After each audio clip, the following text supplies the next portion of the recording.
दोस्तों, अगर आप लोगों को मैं बोलूं कि लर्निंग के साथ साथ अर्निंग का भी मौका मिल रहा है तो क्या आप करना चाहोगे? मैं जानता हूं सभी लोग करना चाहेंगे। दोस्तों, कुछ ऐसा ही मौका अन अकेडमी आप सभी लोगों के लिए लेकर आया है। दोस्तों, जितने भी लोग सीए फाउंडेशन के एग्जाम देने के लिए जा रहे हैं, दोस्तों वो 24 जनवरी को दोपहर 12 बजे एक एनरोलमेंट है वो करवा लो। अन अकेडमी के अंदर एक टेस्ट होगा, 50 क्वेश्चन आएंगे, 75 मिनट का टेस्ट होगा। और दोस्तों एक बात बोलूं, उसके अंदर आपको ऑन द स्पॉट रिजल्ट दे दिया जाएगा और आपकी रियल टाइम में जो भी रैंक आएगी वो डिस्प्ले हो जाएगी। और दोस्तों अगर आपकी रैंक 1 आई ना तो 6 महीने का फ्री में आपको सब्सक्रिप्शन पैक दिया जाएगा सीए फाउंडेशन और इंटर लेवल के लिए। अगर रैंक 2 आई तो 3 महीने का सब्सक्रिप्शन पैक दिया जाएगा सीए फाउंडेशन और इंटर के लिए। और रैंक 3 आई तो आपको 1 मंथ का सब्सक्रिप्शन पैक दिया जाएगा सीए फाउंडेशन और इंटर के लिए। और रैंक 4 से लेकर रैंक 50 तक के जितने भी रैंक होल्डर होंगे उनको अमेजोन का 1,000 रुपये का वाउचर मिलेगा। दोस्तों ये तो वही बात है ना, लर्निंग के साथ साथ अर्निंग। ये मौका दोस्तों बिल्कुल मत छोड़ो। लिंक डिस्क्रिप्शन बॉक्स में जल्दी से रजिस्टर करो और 24 जनवरी को लेके कॉपी पेन बैठ जाओ। कॉपी पेन की भी जरूरत नहीं, सारा टेस्ट बिल्कुल ऑनलाइन होगा। और अपने दोस्तों के साथ भी ये चीज़ शेयर करो क्योंकि उन्हें भी हो सकता है ये मौका मिल जाए लर्निंग के साथ साथ अर्निंग का। इसके बाद दोस्तों इनकी एक final run marathon series start हुई है जिसके अंदर ये रैपिड रिवीजन कराने वाले हैं जनवरी 21 एस्पिरेंट्स के लिए, जो कि सीए इंटर लेवल के लिए भी आप देख सकते हैं 21 जनवरी से स्टार्ट है। सीए फाउंडेशन के लिए भी है जो 20 जनवरी से स्टार्ट है और सीए फाइनल ईयर के स्टूडेंट्स के लिए भी स्टार्ट है 21 जनवरी से। तो दोस्तों ये अच्छे अच्छे ऑफर्स हैं, जल्दी से इनको ग्रैब कर लो। लिंक दिया हुआ डिस्क्रिप्शन बॉक्स में। और दोस्तों अपने दोस्तों के साथ, अपने रिलेटिव के साथ, सबके साथ ये चीज़ें शेयर करो because sharing is the caring. ठीक है, और लिंक डिस्क्रिप्शन बॉक्स में जल्दी से कर लो दोस्तों। मौका बहुत अच्छा है लर्निंग के साथ साथ अर्निंग का। तो चलिए दोस्तों शुरू करते हैं अपनी वीडियो।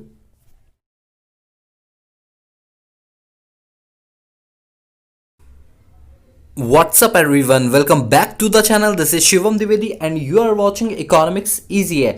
दोस्तों आज हम बैलेंस ऑफ पेमेंट के बारे में बात करने के लिए जा रहे हैं। और दोस्तों अगले आधे घंटे के अंदर मैं विश्वास दिलाना चाहूंगा आप लोगों को कि बैलेंस ऑफ पेमेंट आपके चुटकियों के अंदर होगा। और फॉरेन एक्सचेंज, क्योंकि मैं इसको इतने सिंप्लीफाई तरीके से कराऊंगा, एक रैपिड रिवीजन की जिंदगी में भूल नहीं पाओगे ये सारे पॉइंट। तो चलिए शुरू करते हैं।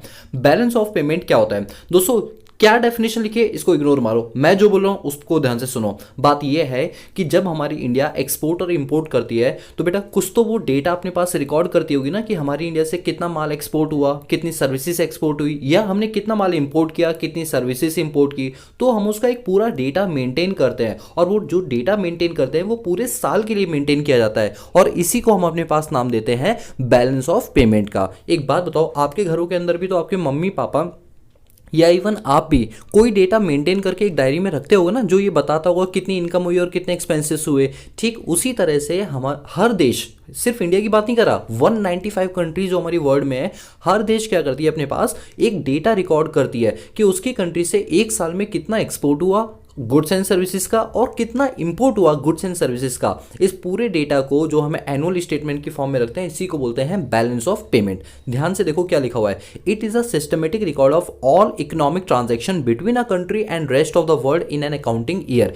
ये एक ऐसा सिस्टमेटिक रिकॉर्ड होता है जिसमें पैसों से रिलेटेड सारी की सारी ट्रांजेक्शन को रिकॉर्ड किया जाता है जो एक कंट्री से दूसरी कंट्री में किया जाता है एक अकाउंटिंग ईयर के अंदर। आप फ्लो चार्ट में देखो क्या लिखा हुआ है कि बैलेंस ऑफ पेमेंट एक ऐसा रिकॉर्ड है जिसमें सारी की सारी मॉनेटरी ट्रांजैक्शन जो कि एक्सपोर्ट और इंपोर्ट से रिलेटेड होती हैं between rest of the world. अब क्योंकि हम इंडिया की बात करें तो इंडिया का मैंने अब मैप ये बनाया हुआ फ्लैग, और रेस्ट ऑफ द वर्ल्ड में बाकी 194 कंट्रीज आ जाएंगी। एक साल में इनके साथ जो भी हमने ट्रेड यानी व्यापार किया होगा एक्सपोर्ट इंपोर्ट के थ्रू, वो सारा का सारा डेटा हम जहां रिकॉर्ड करते हैं उसको बोलते हैं बैलेंस ऑफ पेमेंट। अब इसके क्या क्या फीचर होते हैं? सबसे पहला ये कॉम्प्रिहेंसिव अप्रोच होता है। कॉम्प्रिहेंसिव का मतलब होता है इसमें सारी की सारी चीजें इंक्लूड की जाती हैं। सिर्फ ये नहीं कि हम गुड्स का एक्सपोर्ट इंपोर्ट यूज करें, नहीं, इसमें सर्विसेज भी इंक्लूड होती है। मतलब एक तरह से सारी की सारी मॉनेटरी ट्रांजैक्शन में क्या की जाती है, रिकॉर्ड की जाती है। Number 2, based on double entry system. जैसे हम जानते हैं अकाउंट्स का एक रूल होता है डबल एंट्री सिस्टम, जिसमें गोल्डन रूल होता है, कुछ हमारे ट्रेडिशनल रूल्स होते हैं। वो क्या बोलते हैं, कोई चीज आएगी तो दूसरी चीज जाएगी। लेट सपोज मैंने एक मोबाइल फोन खरीदा तो मेरे पास क्या आ रहा है, मोबाइल फोन, और क्या जा रहा है, कैश। तो हर एंट्री के डबल एस्पेक्ट होते हैं, आना और जाना, और इसी को बोलते हैं डबल एंट्री सिस्टम। इसमें भी जो चीजें रिकॉर्ड की जाती हैं वो डबल एंट्री सिस्टम पर बेस्ड होती है, यानी डेबिट और क्रेडिट पर बेस्ड होती है। Number 3, record of all economic transaction. आप जानते हो ट्रांजेक्शन दो टाइप की होती है, इकोनॉमिक और नॉन इकोनॉमिक। नॉन इकोनॉमिक जैसे घर में हमारी मम्मी हमारे लिए खाना बना रही है, पापा हमारे लिए कमा कमा के ला रहे हैं जिससे हम अपनी पढ़ाई को कर पा रहे हैं। ये जो सर्विसेज हैं क्या इनकी कोई मॉनेटरी वैल्यू है? नहीं। इवन आप खुद भी नहीं निकाल पाओगे इनकी मॉनेटरी वैल्यूज। तो इसको बोलते हैं नॉन मॉनेटरी ट्रांजेक्शंस।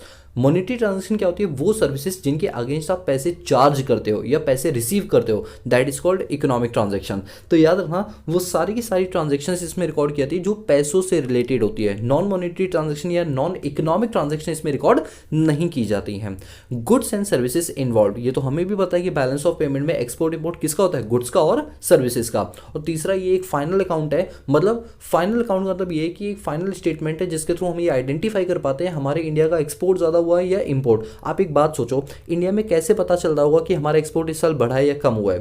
कुछ ना कुछ तो हम रिकॉर्ड डेटा मेंटेन करते होंगे ना। तो जहां पर ये डेटा मेंटेन करते हैं उस पूरी स्टेटमेंट को नाम दिया जाता है बैलेंस ऑफ पेमेंट। बोलो क्लियर हुआ? ठीक है, अब चलते हैं आगे। बैलेंस ऑफ पेमेंट में कौन कौन से अकाउंट होते हैं जो बनाए जाते हैं? तो बता दूं इसमें दो अकाउंट मेंटेन किए जाते हैं, एक होता है करंट अकाउंट और एक होता है कैपिटल अकाउंट। ध्यान से सुनना मेरी बात को, इस पे से एग्जाम में क्वेश्चंस बहुत बार पूछे जा चुके हैं और अभी भी पूछे ही जाएंगे। क्या है वो क्वेश्चन? सुनो।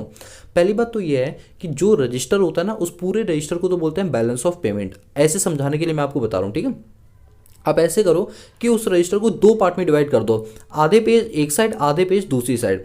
आधे पेज जो होंगे उसके अंदर हम सिर्फ और सिर्फ ना 3 ट्रांजैक्शंस को रिकॉर्ड करेंगे। क्या? पहला एक्सपोर्ट इंपोर्ट ऑफ गुड्स, दूसरा एक्सपोर्ट इंपोर्ट ऑफ सर्विसेज और तीसरा यूनिलेटरल ट्रांसफर।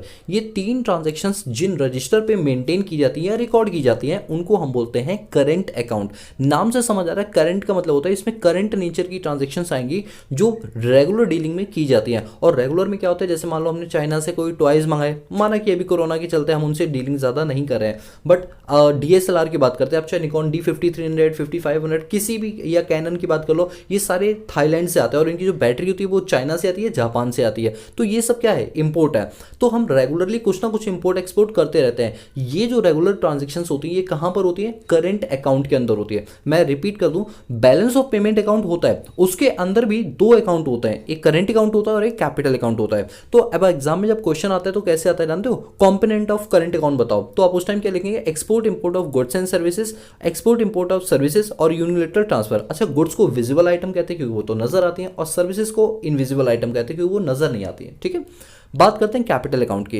कैपिटल अकाउंट में क्या क्या चीज़ें आती हैं? देखो, कैपिटल अकाउंट में सीधी सी बात है, वो चीज़ें आती हैं जब हम किसी भी कंट्री पर पैसा इन्वेस्ट करते हैं या उस कंट्री से पैसा उधार लेते हैं, तो वो जो ट्रांजेक्शन रिकॉर्ड की जाती है वो कैपिटल अकाउंट के अंदर की जाती है। अच्छा, आपको पता होगा अभी 2015-16 में उत्तराखंड में एक बहुत बड़ी बाढ़ आई थी जिसमें हमारी इकोनॉमी का उत्तराखंड पूरा का पूरा डिस्ट्रॉय हो गया था। अब उसको दोबारा रिवाइव करने के लिए इंडिया ने IMF से तो लोन लिया ही लिया, वर्ल्ड बैंक से भी लिया, और सबसे बड़ी बात यह है कि गल्फ कंट्रीज ने भी हमें लोन दिया। तो ऐसी ट्रांजैक्शन क्या एक्सपोर्ट इंपोर्ट है? प्रैक्टिकली सोचो, मैं ये नहीं कह रहा बुक में क्या लिखा है या नोट्स में क्या लिखा है, आप दिमाग से सोचो। अगर हमारी कंट्री किसी भी रीजन से हेल्प मांगती है तो क्या ये हमारा करंट अकाउंट में डील होगा? नहीं, क्योंकि करंट अकाउंट में तो एक्सपोर्ट इंपोर्ट आता है।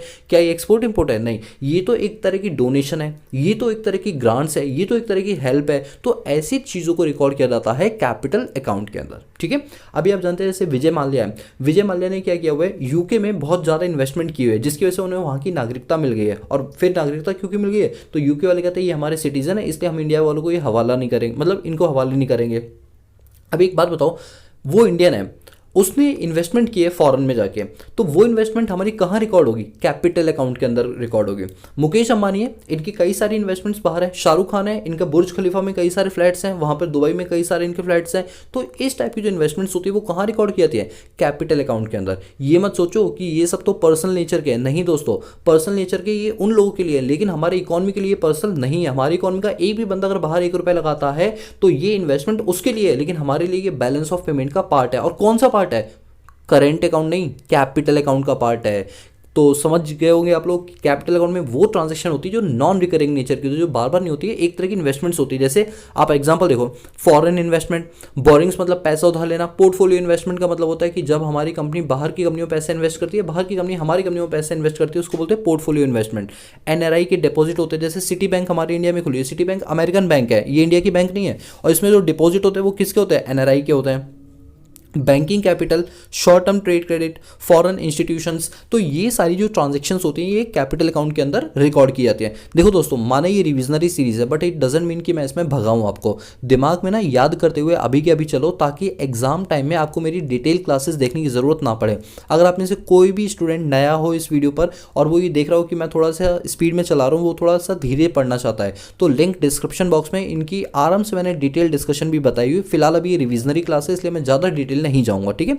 तो अभी मोटा मोटी आपने क्या समझा कि बैलेंस ऑफ पेमेंट अकाउंट एक ऐसा सिस्टमेटिक रिकॉर्ड होता है जिसमें सारी की सारी इकोनॉमिक ट्रांजैक्शंस को रिकॉर्ड किया जाता है, जो कि एक साल के दौरान की जाती है एक कंट्री और रेस्ट ऑफ द वर्ल्ड के बीच में। Number 2, balance of payment account के अंदर दो अकाउंट बनाए जाते हैं, एक होता है करेंट अकाउंट और एक होता है कैपिटल अकाउंट। करेंट अकाउंट के अंदर वो चीजें आती हैं जो रेगुलर डीलिंग में की जाती हैं, जैसे export import of goods, number 2 export import of services, number 3 unilateral transfer. अच्छा, यूनिलेटरल ट्रांसफर का मतलब समझ लो क्या होता है। अगर मान लो मेरा भाई यूएस में रहता है, मैं उसे कोई चीज़ भेजता हूँ तो वो एक तरफा होती है, उसकी साइड से कुछ नहीं आएगा, तो इसको हम कवर करते हैं यूनिलेटरल ट्रांसफर में, ठीक है। ये एक्सपोर्ट इंपोर्ट नहीं है बट लगता है एक्सपोर्ट इंपोर्ट की तरह, तो ये किस में कवर हो गया, यूनिलेटरल ट्रांसफर में, ठीक है। कैपिटल अकाउंट में क्या क्या चीज़ आती है, जैसे आपकी इन्वेस्टमेंट्स हो गए, चाहे कोई हमारे देश में इन्वेस्ट करे या हम दूसरे देश में इन्वेस्ट करें, तो इस टाइप की जो नेचर्स की ट्रांजेक्शन होती है वो कैपिटल अकाउंट के अंदर आती है। जैसे फॉरेन इन्वेस्टमेंट होगी, बोरोइंग होगी, पोर्टफोलियो होगी, एनआरआई डिपॉजिट होगी, बैंकिंग कैपिटल होगी, शॉर्ट टर्म ट्रेड क्रेडिट हो गया, फॉरेन इंस्टीट्यूशनल इन्वेस्टमेंट्स हो गई, ठीक है। चलो अब बात करते हैं बैलेंस ऑफ पेमेंट अकाउंट बनता कैसे है। अब आप ध्यान देना, ये जो बैलेंस ऑफ पेमेंट अकाउंट बना है इसके अंदर देखो आप करंट और कैपिटल अकाउंट बनाया हुआ है। मैंने क्या बनाया हुआ है, करंट और कैपिटल अकाउंट। करंट अकाउंट में आप जानते हो वही सारी ट्रांजेक्शन तीन आती है, export import of goods, export import of services और यूनिलेटरल ट्रांसफर। याद रखना, इसमें जो डेबिट साइड यानी लेफ्ट हैंड साइड होती है उसमें वो ट्रांजेक्शन रिकॉर्ड करते हैं जिनसे फॉरेन करेंसी जाती है, और क्रेडिट साइड हम वो ट्रांजेक्शन रिकॉर्ड करते हैं जिनसे फॉरेन करेंसी आती है। अब आप बताओ, import of goods and services करने से फॉरेन करेंसी आएगी या जाएगी? भाई गुड्स तो आएंगे, सर्विसेज तो आएगी, लेकिन करेंसी जाएगी। तो हमने कहाँ लिखा, देखो करंट अकाउंट के डेबिट साइड में लिखा payment made for net factor services. मान लो कोई विदेशी हमारे यहाँ पर आके काम करता है, तो हम उसे जो पेमेंट करेंगे तो उससे हमारे यहाँ के पैसा जाएगा, तो ये कहाँ गया, डेबिट साइड में।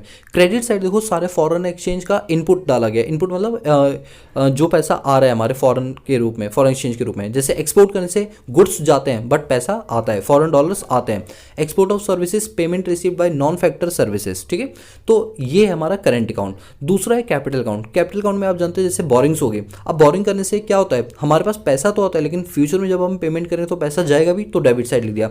शॉर्ट टर्म डेब्ट्स कोई उधारी होगी तो डेबिट साइड आ गया। क्रेडिट साइड हमारी सारी इनकम के सोर्स आते हैं, जैसे एक्सटर्नल असिस्टेंट, हमने किसी को हेल्प की, एनआरआई की डिपॉजिट हमारे पास है, ये हमारे लिए सोर्स ऑफ इनकम है, एफडीआई है, फॉरेन डायरेक्ट इन्वेस्टमेंट्स है, ये सारी चीज़ें हमारी कैपिटल अकाउंट के अंदर आ गए हैं। अगर आपके एग्जाम में ये आता है कंपोनेंट ऑफ करंट या कैपिटल अकाउंट बताओ, तो आप उसकी पूरी थ्योरी भी लिख सकते हो और नीचे उसका एक अकाउंट बना के अपनी प्रेजेंटेशन में 4 छन लगा सकते हो। बाकी टेंशन मत लेना, सैम्पल पेपर सीरीज के अंदर मैं आपको प्रेजेंटेशन करना भी सिखाऊंगा, क्योंकि आपकी इकोनॉमिक्स की हेडेक तो अब मैंने ले ली है, ठीक है। आओ, ये था आपका बैलेंस ऑफ पेमेंट अकाउंट। अब बात करते हैं बैलेंस ऑफ पेमेंट अकाउंट के टाइप्स कितने होते हैं। तो 3 टाइप होते हैं, सरप्लस, डेफिसिट और बैलेंस। अच्छा, सरप्लस का मतलब मैं आपको बताऊं, ये देखो ये हमने अकाउंट बनाए थे ना, अगर इसमें हमारी क्रेडिट साइड ज़्यादा आती है तो इसका मतलब हमारे यहाँ पर फॉरेन डॉलर्स ज़्यादा आए हैं, और डेबिट साइड का मानने का मतलब है हमारे यहाँ पे डॉलर्स कम गए या फॉरेन एक्सचेंज कम गया है, तो ये हमारे लिए फेवरेबल कंडीशन है। तो हमारा बैलेंस ऑफ पेमेंट 3 टाइप के होते हैं। सरप्लस मतलब एक्सपोर्ट ज़्यादा हुआ है और इंपोर्ट कम हुआ है। डेफिसिट का मतलब होता है हमारे यहाँ पर इंपोर्ट ज़्यादा हुआ है और एक्सपोर्ट कम हुआ है। और बैलेंस का मतलब होता है एक्सपोर्ट इंपोर्ट दोनों बराबर होता है, जो कि कभी होता ही नहीं है, ठीक है। आपको एक राज की बात बताऊँ, गूगल पे भी सर्च कर लेना, हमारी इंडिया 1947 से आज तक सरप्लस में आई नहीं है। जब से हमारा देश आज़ाद हुआ है तब से लेकर आज तक हमारा देश बीओपी सरप्लस लेकर ही नहीं आ पाया हम, ठीक है। अब आपको एक राज की बात बताऊं, राज की बात ये है, ये मैं आपकी नॉलेज के लिए बता रहा हूँ, ठीक है। जब हमारा बीओपी डेफिसिट में आता है ना, तो इसका मतलब क्या है कि हमने इंपोर्ट ज़्यादा किए हैं और एक्सपोर्ट कम किए हैं। तो एक बात सोचो, जब हम इंपोर्ट ज़्यादा करेंगे तो हमारे यहाँ पर फॉरेन एक्सचेंज ज़्यादा जाएंगे ना, तो ये फॉरेन एक्सचेंज कहाँ से आएंगे, तो इसको हमें बैलेंस करना होता है। जब भी डेफिसिट आता है ना, तो हमें इसे बैलेंस करना पड़ता है। बैलेंस करने के लिए हमें पैसा उधार लेना पड़ता है, और किससे लेना पड़ता है जानते हो, आईएमएफ से लेना पड़ता है। मैंने आपको पिछली क्लासेस में भी बताया था कि इंटरनेशनल मॉनेटरी फंड क्या करता है, जो भी बैलेंस ऑफ पेमेंट नेगेटिव आता है उस कंट्रीज़ के बीओपी को इक्विलिब्रियम में लाने के लिए वो लोन प्रोवाइड करवाता है शॉर्ट टर्म के लिए, ठीक है, जो कि जनरली 1 से 5 साल के लिए होता है। और अगर किसी कंट्री का जो बीओपी वो सरप्लस में आता है, तो उसके पास जो एक्स्ट्रा पैसे होते हैं सरप्लस में, वो एक्स्ट्रा पैसे कहीं बाहर एनआरआई में डिपॉजिट कर देता है, ठीक है। ये राज की बात मैंने आपको बताया, आपके सिलेबस का पार्ट नहीं है, जस्ट फॉर योर नॉलेज, ठीक है। अब देखो यहाँ पर साफ साफ लिखा हुआ है कि जब आपका बीओपी सरप्लस में होता है तो ऐसे में क्या होता है, आपके ऑफिशियल रिजर्व्स बढ़ जाते हैं, आपकी गुल्लक का पैसा बढ़ जाता है। और जब बीओपी डेफिसिट में होता है तो हमारे ऑफिशियल रिजर्व को कम करना पड़ता है, क्योंकि वहाँ से उधार लेने पड़ते हैं। और जब बीओपी डिसइक्विलिब्रियम में आता है तो याद रखना, डिसइक्विलिब्रियम में आने की वजह से ऑफिशियल रिजर्व्स का मूवमेंट होता है। वैसे इतना करने की आपको जरूरत नहीं, ठीक है। आओ इधर, अब ये है भैया इंपॉर्टेंट चीज़, तो मतलब ये वो है जो बच्चे बड़े कंफ्यूज होते हैं इसमें, लेकिन मैं आपको वादा करता हूँ ये पॉइंट आपको इतने बढ़िया तरीके से कराऊंगा कि कभी दिक्कत ही नहीं आने दूंगा। पढ़ो, ऑटोनोमस और एकोमोडेटिंग आइटम बीओपी में क्या होता है, इनके बीच का डिफरेंस बताओ। देखो भाई, ऑटोनोमस आइटम और एकोमोडेटिंग आइटम, थोड़ा सा दिमाग से सोचो। मैं ना फनी तरीके से भी करवाऊंगा, लेकिन थोड़ा पहले ना दिमाग लगा लेते हैं, फिर फनी तरीका भी देख लेंगे इसका क्या होता है। देखो, दिमाग आपको ये लगाना है कि जब आप सोचो बीओपी अकाउंट बना रहे हो और आपका बीओपी अकाउंट में डेफिसिट आ जाता है, ठीक है, तो सोचो डेफिसिट आने के पीछे रीज़न क्या होता है। इंपोर्ट का ज़्यादा होना और एक्सपोर्ट का कम होना। हमने यानी इंपोर्ट ज़्यादा किया है। जब हम इंपोर्ट ज़्यादा करते हैं तो हमें फॉरेन डॉलर्स की ज़रूरत ज़्यादा होती है, और जब हमें फॉरेन डॉलर्स की ज़रूरत ज़्यादा होती है हम बाहर से क्या करते हैं, बोरो करते हैं। तो जब हम बोरो करते हैं तो कल को भविष्य में वो बोरो वाला पैसा हमें वापस भी तो करना पड़ेगा ना। जब वापस करना पड़ेगा तो इससे हमारा बीओपी किस में आ जाएगा, फिर डेफिसिट में आ जाएगा। तो अब जो चीज़ हमारी बीओपी डेफिसिट में आई है उसको दोबारा से बैलेंस करने के लिए, याद है ना, आईएमएफ से लोन लेते हैं। मैं रिपीट कर रहा हूँ, अगर हमारा बीओपी डेफिसिट में आता है तो इसको बैलेंस करने के लिए हम आईएमएफ से क्या लेते हैं, लोन लेते हैं। जो लोन लिया है उस आइटम को बोलते हैं एकोमोडेटिंग आइटम। क्या बोलते हैं, एकोमोडेटिंग आइटम। यानी कि बीओपी के डेफिसिट में आ जाने की वजह से जो हम आईएमएफ से लोन ले रहे हैं, इस टाइप के आइटम्स को रिकॉर्ड किया जाता है एकोमोडेटिंग आइटम में, ठीक है। बात करते हैं ऑटोनोमस। ऑटोनोमस आइटम वो आइटम होते हैं जो प्रॉफिट मोटिव के लिए किए जाते हैं, और जानते हो प्रॉफिट किन चीज़ों से होता है, एक्सपोर्ट करने से होता है। तो अगर आप एक्सपोर्ट की ट्रांजैक्शंस कर रहे हैं तो समझ जाओ ये कौन से आइटम आपके ऑटोनोमस आइटम है। और अगर आप अपनी डेफिसिट को इक्विलिब्रियम में लाने के लिए कोई भी ट्रांजेक्शन कर रहे हो तो वो आपके एकोमोडेटिंग आइटम कहलाते हैं, ठीक है। अब आपको ना फनी तरीका बताऊं मैं आपको याद करने का। देखो, autonomous transaction, auto auto auto मतलब होता है ऑटो चलाना, और ऑटो चलाने वाले हमेशा किस में रहते हैं, फायदे में रहते हैं। तो समझो ऑटोनोमस आइटम वो आइटम है जो फायदे के लिए की जाते हैं, और एकोमोडेटिंग वो आइटम है कि कल को अगर ऑटो का एक्सीडेंट हो गया तो उसके सर्विस में पार्ट वगैरह चेंज कराने पड़ेंगे, तो उसको सही करने के लिए हमें खर्चा पानी करना पड़ता है। वो ट्रांजेक्शन होता है एकोमोडेटिंग आइटम। वैसे तो मैंने आपको तरीका बता दी, ये देसी तरीका याद करने का, ठीक है। अब पढ़ते हैं जरा। Autonomous item, it refer to such BOP transaction which are undertaking for consideration of profit. ये वो आइटम होते हैं जो जनरली किसके लिए किए जाते हैं, प्रॉफिट मोटिव के लिए किए जाते हैं। और एकोमोडेटिंग आइटम देखो क्या लिखा हुआ है, it refer to such BOP transaction which are free from consideration of profit. ये वो ट्रांजेक्शन होते हैं जो प्रॉफिट से फ्री होते हैं, मतलब इनका मेन मोटिव प्रॉफिट कमाना नहीं होता, बल्कि बीओपी का जो डेफिसिट है उसको इक्विलिब्रियम करना होता है, दोनों को बराबर करना होता है, ठीक है। नंबर 2, अब हम ऑटोनोमस आइटम पर आते हैं। It cause of BOP imbalance like deficit BOP और सरप्लस बीओपी। जबकि एकोमोडेटिंग आइटम क्या होते हैं, करेक्टनेस ऑफ बीओपी इम्बैलेंसेस। आप जानते हो कि एकोमोडेटिंग आइटम तब किए जाते हैं जब हमारा बीओपी किस में आता है, डिसइक्विलिब्रियम में, और हमें उसे क्या करना होता है, बैलेंस करना होता है, ठीक है।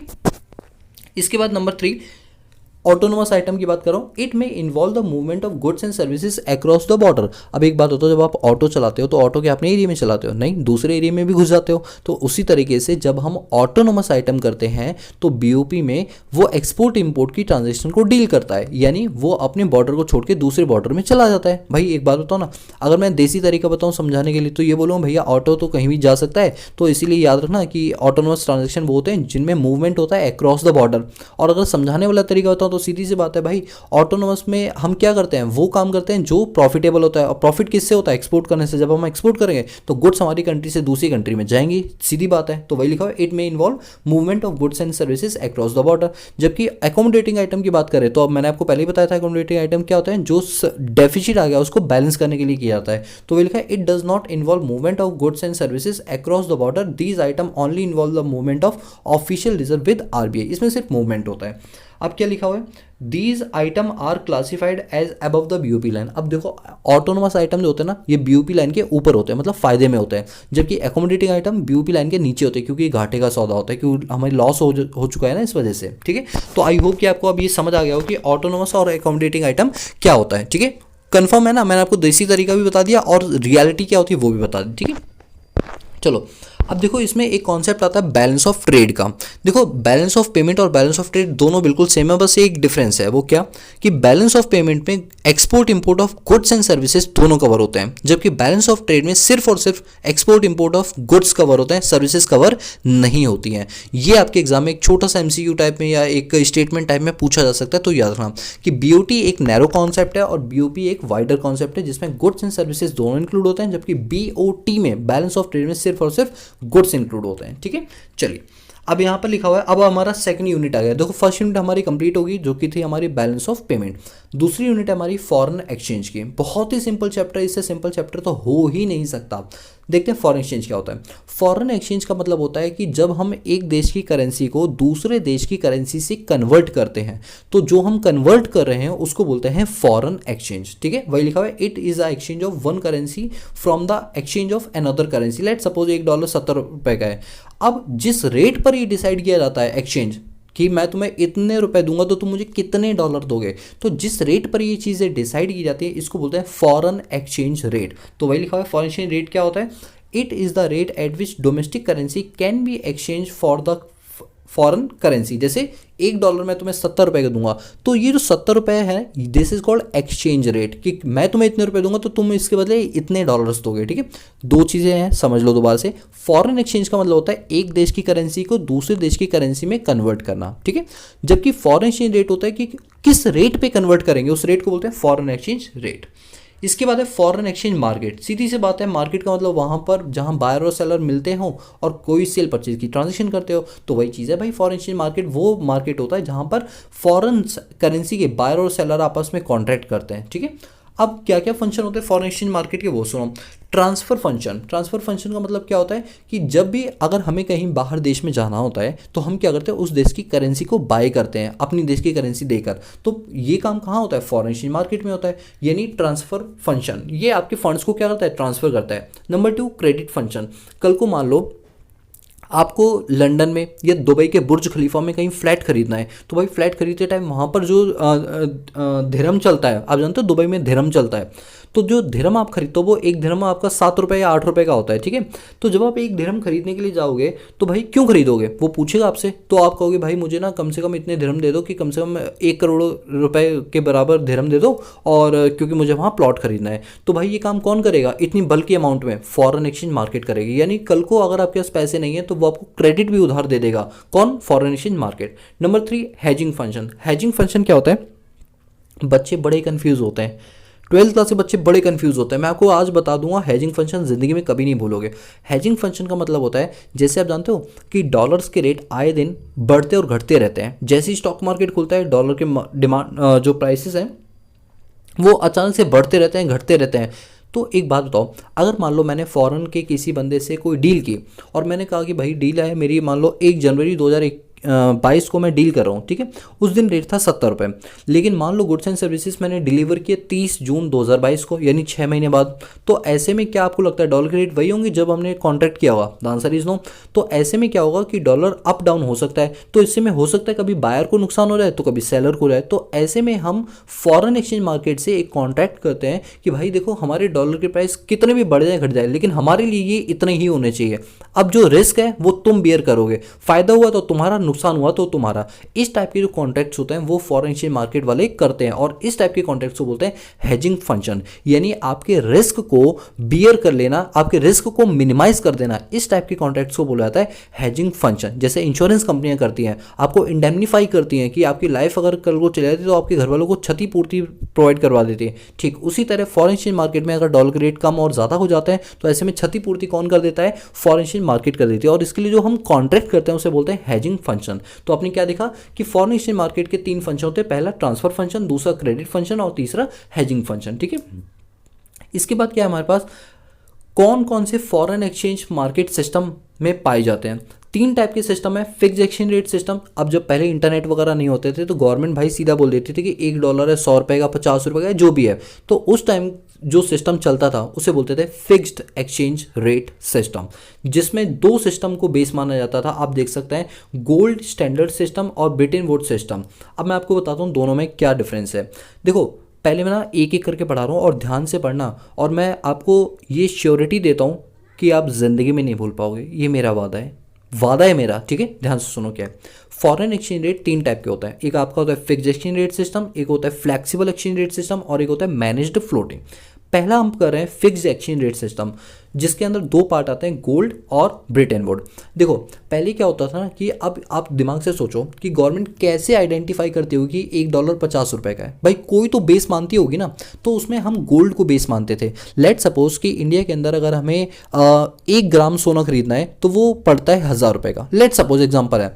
लेकिन वही 1 ग्राम सोना अगर हम US डॉलर में खरीदे तो वो पड़ता है $2 का, $2 का, ठीक है। तो क्या निकल के आया कि 1 ग्राम सोना भारत में खरीदें तो 1000 का पड़ता है, और 1 ग्राम सोना अगर हम यूएस में खरीदें तो $2 का पड़ता है। यानी 1 ग्राम सोना दोनों कंट्रियों के कितने इक्विवेलेंट है, $1000 इज इक्वल टू $2।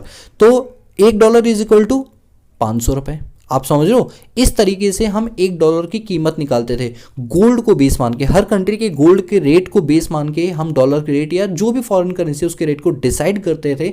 इसको बोलते हैं gold standard system. I hope आपको क्लियर हो गया होगा, क्योंकि बुकों के अंदर पता नहीं क्या भैया डेफिनेशन दे रखी है इस चीज़ की, तो बच्चे बड़े कंफ्यूज होते हैं। मैं नहीं चाहता मेरी क्लास का एक भी बच्चा कंफ्यूज हो।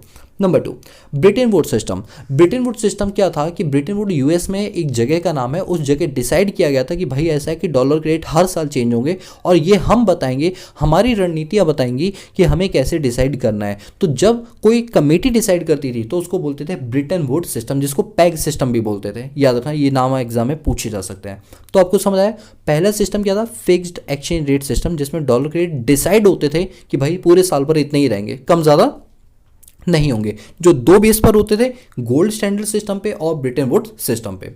नंबर 2, अभी मैं नंबर 3 पर आ रहा हूँ, फ्लेक्सिबल एक्सचेंज रेट सिस्टम। देखो आजकल जो सिस्टम चल रहा है वो फ्लेक्सिबल चल रहा है। फ्लेक्सिबल का मतलब है कि भाई कोई भी डिसाइड नहीं करता, बल्कि कौन डिसाइड करता है, मार्केट के डिमांड फोर्सेस, डिमांड और सप्लाई के फोर्सेस, यानी जिसे मार्केट फोर्सेस बोलते हैं। मार्केट में डॉलर की कितनी डिमांड है और कितनी सप्लाई है, उसके बिहाफ पे डॉलर रेट को डिसाइड किया जाता है, और इसी को बोलते हैं फ्लेक्सिबल एक्सचेंज रेट सिस्टम। आज की डेट में अगर हम बात करें, जब से इंटरनेट का ज़माना है 1991 से, तब से हमारे यहाँ पर जो सिस्टम चलता आ रहा है वो है फ्लेक्सिबल एक्सचेंज रेट सिस्टम। तो वही लिखा हुआ है, depend on the market forces, जो कि डिमांड और सप्लाई पर बेस्ड होती है। तीसरा सिस्टम आप देख सकते हैं, मैनेज्ड फ्लोटिंग। अच्छा, मैनेज्ड फ्लोटिंग आपको एक बात बताऊँ, खास बात, ये फिक्स्ड और फ्लेक्सिबल का मिक्सचर है। मैं रिपीट कर रहा हूँ, जो आपका मैनेज फ्लोटिंग रेट सिस्टम है ये आपका फिक्स्ड एक्सचेंज रेट सिस्टम और फ्लेक्सिबल एक्सचेंज रेट सिस्टम का मिक्सचर है। इसमें क्या होता है कि गवर्नमेंट, देखो हर कंट्री की जो मॉनेटरी अथॉरिटी होती है ना, वो उसकी क्या होती है, सेंट्रल बैंक होती है। जैसे हमारे इंडिया की सेंट्रल बैंक का नाम क्या है, रिजर्व बैंक ऑफ इंडिया।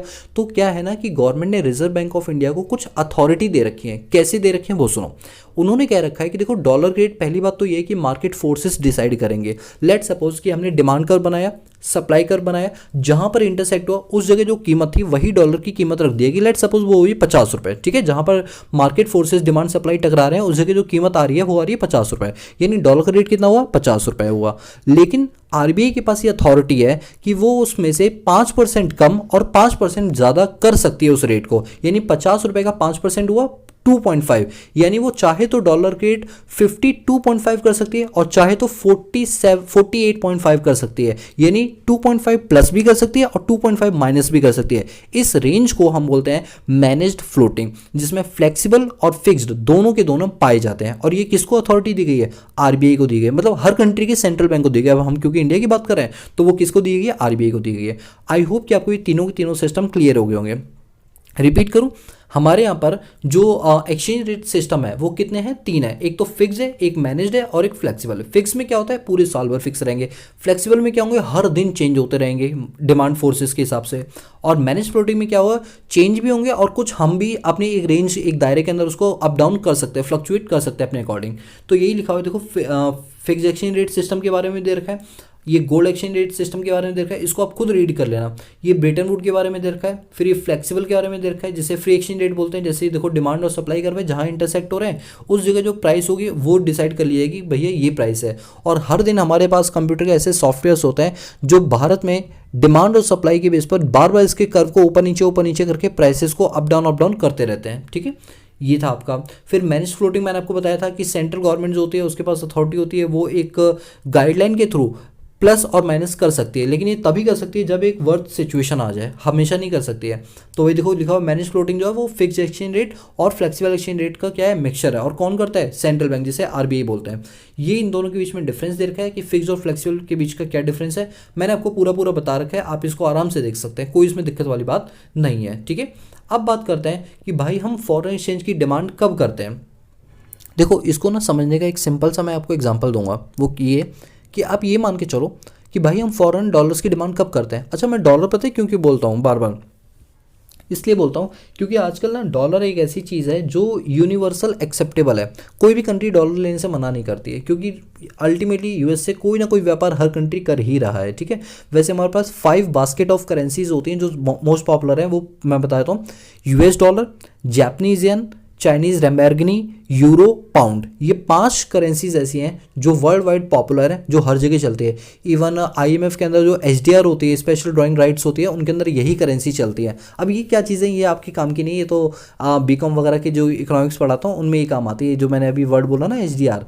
चलो, बाकी आप अभी छोटे छोटे बच्चे हो, आपको इतना नहीं समझना।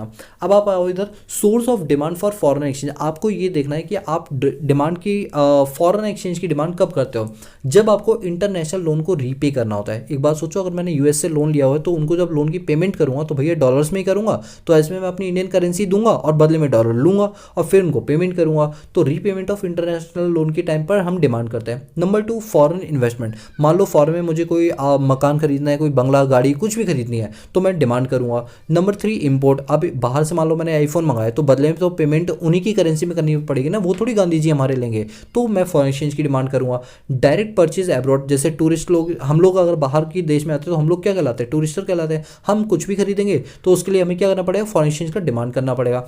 ग्रांट्स एंड डोनेशन, मान लो जैसे नेपाल की बात कर लेते हैं, अपनी जितनी भी नेबरिंग कंट्री, देखो हम आपस में डीलिंग करते रहते हैं, एक दूसरे की हेल्प करते रहते हैं, वो भी हमारी करती है, हम भी उनकी हेल्प करते हैं। तो कल को अगर हम किसी की हेल्प करते हैं तो हमें पहले उस करेंसी को बाय करना पड़ता है, यानी डिमांड करनी पड़ती है। ठीक है, जिसे बोलते हैं ग्रांट्स एंड डोनेशन, जो कि एक तरफा होती है, यूनिलेटरल पेमेंट्स होती हैं। 6th है पेमेंट ऑफ इनकम। मान लो आप कहीं पर किसी को पेमेंट कर रहे हो, मान लो आपका बंगला है, उस बंगले में काम करने के लिए कोई काम वाली बाई आती है वहाँ फॉरेन में, तो उसको पेमेंट करनी पड़ेगी। तो जो पेमेंट करोगे उसके लिए आप क्या करोगे, फॉरेन एक्सचेंज की डिमांड करोगे। और स्पेकुलेटिव ट्रेडिंग, कुछ तो डॉलर्स इसलिए भी खरीदते हैं, यूरो पाउंड इसलिए खरीदते हैं कि कल जब महंगा हो जाएगा तब हम इसे बेच के पैसा कमाएंगे, जैसे शेयर्स खरीदे बेचे जाते हैं। तो ये सारे हमारे सोर्सेज थे जिसमें हम डिमांड करते हैं फॉरेन एक्सचेंज की। डिमांड कर्व हमारा कैसा बनता है, डाउनवर्ड स्लोपिंग बनता है, क्योंकि जब एक्सचेंज रेट बढ़ता है तो डिमांड कम हो जाती है, और जब एक्सचेंज रेट कम होता है तो डिमांड बढ़ जाती है। दोनों में इन्वर्स रिलेशनशिप होता है, इसलिए जो डिमांड कर है वो कैसा बनता है, डाउनवर्ड स्लोपिंग बनता है। आप ये देख सकते हैं, प्राइस बढ़ेगी तो क्वांटिटी कम हो जाएगी, क्योंकि इन्वर्स रिलेशनशिप होता है। यहां पर एक क्वेश्चन ये आता है, ये एग्जाम का क्वेश्चन है, मोस्ट इंपॉर्टेंट क्वेश्चन है, ध्यान से देखो क्या लिखा हुआ है। When the price of foreign currency falls the demand for the foreign currency rises. जब फॉरेन करेंसी के प्राइस कम होते हैं तो उसकी डिमांड बढ़ जाती है। ऐसा क्यों होता है, देखो साफ साफ पहले हमने क्या लिखा था, फॉरेन एक्सचेंज रेट की डेफिनेशन लिखी, रेट का क्या होता है। अब लिखा हुआ फैक्ट ऑफ द क्वेश्चन क्या बोलता है कि price of foreign currency fall होती है तो क्या इंपैक्ट पड़ेगा डिमांड पर, और क्यों होता है। तो पहली बात, जब भी फॉरेन करेंसी के प्राइस कम होते हैं ना, तो इससे हम इंपोर्ट ओरिएंटेड हो जाता है, हम बाहर से इंपोर्ट ज़्यादा करने लग जाते हैं, क्योंकि वो इंपोर्ट हमें क्या पड़ता है, सस्ता पड़ता है। आई बात समझे। तो अब आप देखो, ये अब यार खुद पढ़ना है, क्योंकि मुझे लगता है अगर मैं एक एक चीज़ पढ़ाऊंगा ना फिर तो आपको हैबिट पड़ जाएगी उंगली पकड़ के चलने की। मैं चाहता हूँ खुद चलना सीखो। इसके बाद है why the price of foreign currency rises demand fall. ऐसा क्यों होता है कि जब प्राइस बढ़ती है तो डिमांड फॉल हो जाता है। इसको आप एक बार खुद पढ़ के देखना, बहुत ही ईजी कॉन्सेप्ट है। इसीलिए देखो मैं वीडियो को थोड़े आराम से चला रहा हूँ, ठीक है। ये लो स्लाइड में बड़े आराम से चला रहा हूँ, कोई दिक्कत वाली बात नहीं है, आराम से हो जाएगा, ठीक है। अब बात करते हैं component of supply of foreign exchange. आखिर हम कब कब फॉरेन एक्सचेंज रिजर्व को बेचते हैं। अब भाई देखो हमारे पास भी तो फॉरेन एक्सचेंज का रिजर्व है ना, गुल्लक भरी पड़ी है, हमारे पास भी डॉलर से, यूरो से, पाउंड से, जापानीज येन, रेमबर्गिनी, चाइनीज, इनसे हमारे पास भी भरा पड़ा है। हम इनके सप्लाई कब करते हैं, जब हमें एक्सपोर्ट करना होता है। अब देखो एक बात सोचो, एक्सपोर्ट करने से हमारे पास खुद चल के कौन आती है, लक्ष्मी आती है। कहाँ की आती है, फॉरेन की आती है, तो इससे भी हमारी सप्लाई होती है। Number 2, investment from rest of the world. अब देखो हमने जहाँ जहाँ इन्वेस्टमेंट की हुई है वहाँ से हमें रिटर्न में पैसा मिलेगा, तो इससे खुद सप्लाई हमारे पास होगी किसकी, फॉरेन एक्सचेंज की। Direct purchase by rest of the world. अब मान लो कि फॉरेन का कोई बंदा इंडिया में जमीन खरीदना चाहता है तो वो खुद हमें क्या दे रहा है, डॉलर ला के दे रहा है, यानी सप्लाई हो रही है। Number 4, loan from rest of the world. अब मान लो हमने कोई बंदा हमें लोन दे रहा है तो क्या होगा, हमारे पास डॉलर्स आ रहे हैं या कोई भी फॉरेन करेंसी हमारे पास आ रही है। फिर है आपका grant and donation from rest of the world, कोई हमें ग्रांट्स या डोनेशन दे रहे हैं, जैसे हम किसी की हेल्प कर रहे थे, अब कोई हमारी हेल्प कर रहा है तो हमारे पास खुद पैसा आएगा। फिर है इनकम रिसीट, हमें कोई इनकम हो रही है। रेमिटेंस बाई नॉन रेजिडेंट, कि नॉन रेजिडेंट में कोई बंदा रहता है वो हमारे यहाँ पर कोई चीज़ भेज रहा है, मान लो बर्थडे गिफ्ट भेज रहा है, कोई भी चीज़ है तो कोई रेमिटेंस भेज रहा है, ठीक है, तो उससे क्या होगी, फॉरेन एक्सचेंज की सप्लाई होगी।